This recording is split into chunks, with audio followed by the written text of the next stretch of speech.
नमस्कार, आप देख रहे हैं बिहार तक। मैं हूं आपके साथ सुकन्या सिंह। परिवार और पार्टी से नाराज तेज प्रताप यादव जब दिल्ली पहुंचे तो उनको लगा कि रक्षाबंधन के बहाने बड़ी बहन मीसा भारती, मां राबड़ी देवी, पिता लालू यादव के साथ बैठकर बातचीत करेंगे और बातचीत करके अपनी समस्याओं से परिवार को रूबरू कराएंगे और साथ ही पार्टी में किसी बड़ी जिम्मेदारी की मांग भी करेंगे।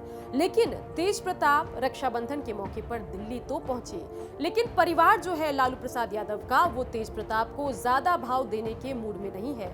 सबसे बड़ी बात ये रही कि रक्षाबंधन के मौके पर इस बार दोनों भाइयों ने अलग अलग मौके पर जाकर बड़ी बहन मीसा भारती के साथ दूसरी बहनों से राखी बंधवाया। इससे पहले अगर हम 2018 की तस्वीर की बात करें, तब पूरा परिवार रक्षाबंधन के मौके पर इकट्ठा था। एक साथ दोनों भाइयों ने बहनों से राखी बंधवाई थी। लेकिन 2021 में नजारा बदला दिखा, जिससे स्थिति साफ है कि परिवार में, पार्टी में सत्ता संघर्ष दोनों भाइयों के बीच में है। और इन सब के बीच अगर परिवार के रुख की बात करें, लालू प्रसाद यादव के रुख की बात करें, तो बहुत ज्यादा तेज प्रताप को भाव देने के मूड में नहीं दिख रहा लालू परिवार।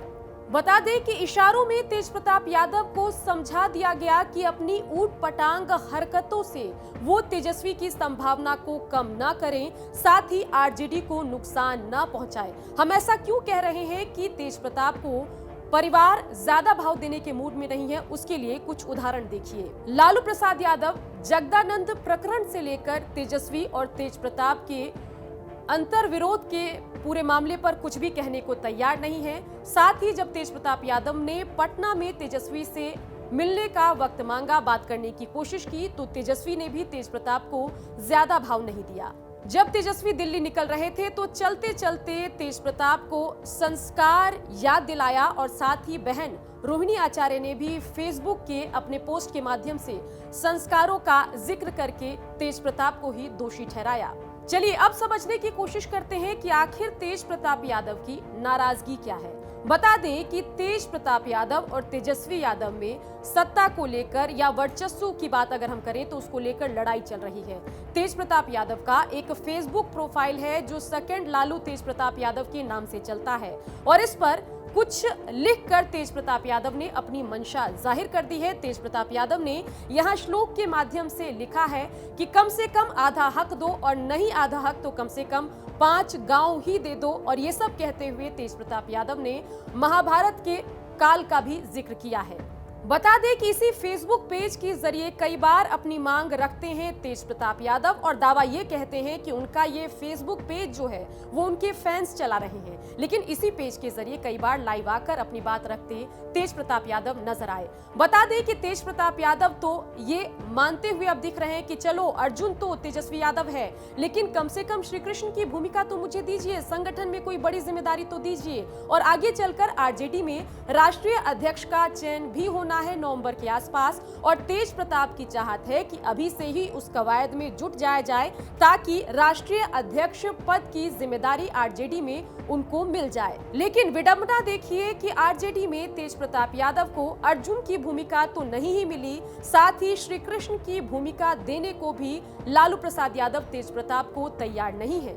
बता दें कि तेज प्रताप यादव स्वभाव से मनमौजी और बेलगाम है, इसलिए लालू प्रसाद यादव को जब भी जिम्मेदारी देने की बात आई तो उनको भरोसा छोटे बेटे तेजस्वी पर ही हुआ। और इसी तरह जब 2015 के विधानसभा चुनाव में जेडीयू और आरजेडी के रूप में जो महागठबंधन या ग्रैंड अलायंस हुआ था उसने जीत दर्ज की, तो बड़े बेटे की जगह लालू प्रसाद यादव ने छोटे बेटे तेजस्वी को डिप्टी सीएम बना दिया। और इसके अलावा जब 2017 में आरजेडी और जेडीयू अलग हुई तो नेता विरोधी दल की जिम्मेदारी भी तेजस्वी यादव को ही लालू प्रसाद यादव ने दी। और उसके बाद जब 2020 का विधानसभा चुनाव हुआ तो तेजस्वी यादव को महागठबंधन का सीएम कैंडिडेट भी लालू प्रसाद यादव ने बनाया।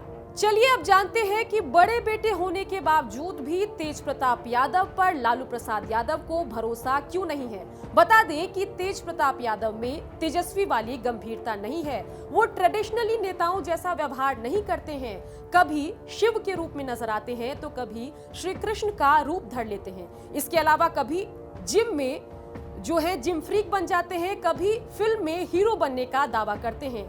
इसके अलावा कभी शंख तो कभी बांसुरी बजाते भी तेज प्रताप यादव नजर आते हैं और इस व्यवहार को देखकर, तेज प्रताप की ऐसी तस्वीरों को देखकर ट्रेडिशनल नेताओं वाला भाव जो है लोगों के जहन में नहीं आता।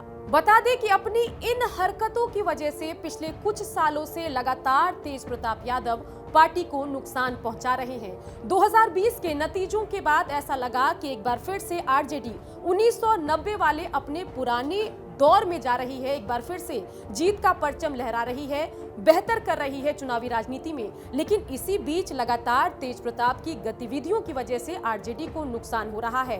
तेज प्रताप लगातार पार्टी में सीनियर नेताओं को टारगेट करते हैं, चाहे जगदानंद सिंह का प्रकरण हो, रामचंद्र पूर्वे का प्रकरण हो या फिर रघुवंश बाबू का मामला ही क्यों ना हो। इतना ही नहीं, तेजस्वी के सलाहकार संजय यादव जो लालू के साथ साथ तेजस्वी के भरोसेमंद हैं, उन पर भी हमलावर रहते हैं तेज प्रताप यादव। यहां तक कि संजय यादव पर अपनी हत्या का आरोप भी तेज प्रताप यादव लगा चुके हैं।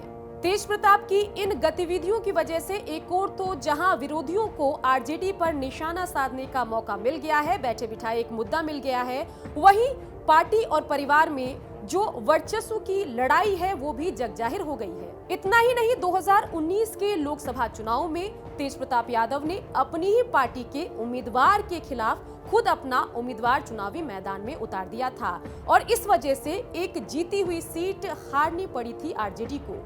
बता दें कि लगातार चाहत तेज प्रताप यादव की ये है कि उन्हें आरजेडी में बड़ी जिम्मेदारी मिले, लेकिन अगर तेज प्रताप को आरजेडी में बड़ी जिम्मेदारी चाहिए तो उनको कुछ बातों का ध्यान रखना होगा।